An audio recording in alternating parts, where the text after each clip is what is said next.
Guys तो आज हम पढ़ने जा रहे हैं स्नैपशॉट का चैप्टर नंबर 5 जिसका नाम है the tale of the melon city.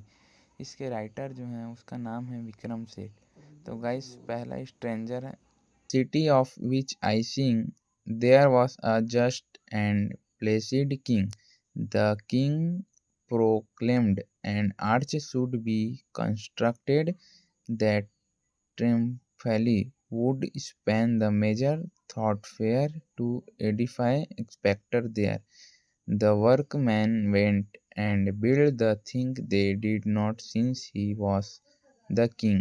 The king wrote down the thoroughfare to identify spectres there. वहाँ एक न्यायप्रिय व शांतिप्रिय राजा रहता था।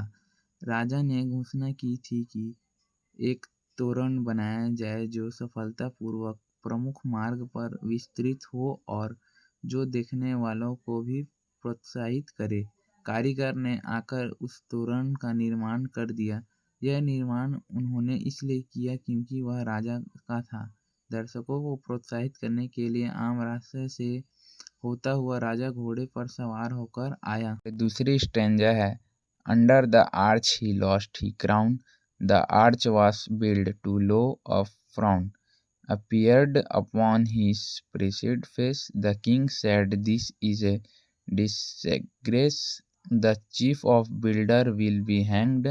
The rope and gallows were arranged. The chief of builders was led out. He passed the king. He gave a shout, "O king, it was the workman's fault." "Oh," said the king and called her half. तोरण इतना नीचे बना हुआ था कि राजा का मुकुट गिर गया। इसके शांत चेहरे पर त्योरी चढ़ गई। राजा ने कहा, यह तो अपमान है। इस तोरण का निर्माण करने वाले मुख्य निर्माता को फांसी पर लटकाया जाएगा। इसके लिए रस्सी और फांसी के तख्ते का इंतजाम भी कर लिया गया। प्रमुख निर्माणकर्ता को पेश किया गया। वह राजा के पास से गुजरा और जोर से बोला, हे राजन, यह कारीगरी का दोष है। ओ राजा ने कहा और सारी कार्यवाही रुकवा दी। न्यायप्रिय होने के कारण वह बोला, इसकी बजाय मुझे सभी कारीगरों को फांसी पर चढ़ाना होगा। श्रमिक हैरान प्रतीत हो रहे थे और बोले, हे राजन, आपको मालूम नहीं है कि ईंट ही गलत आकार की बनी हुई थी।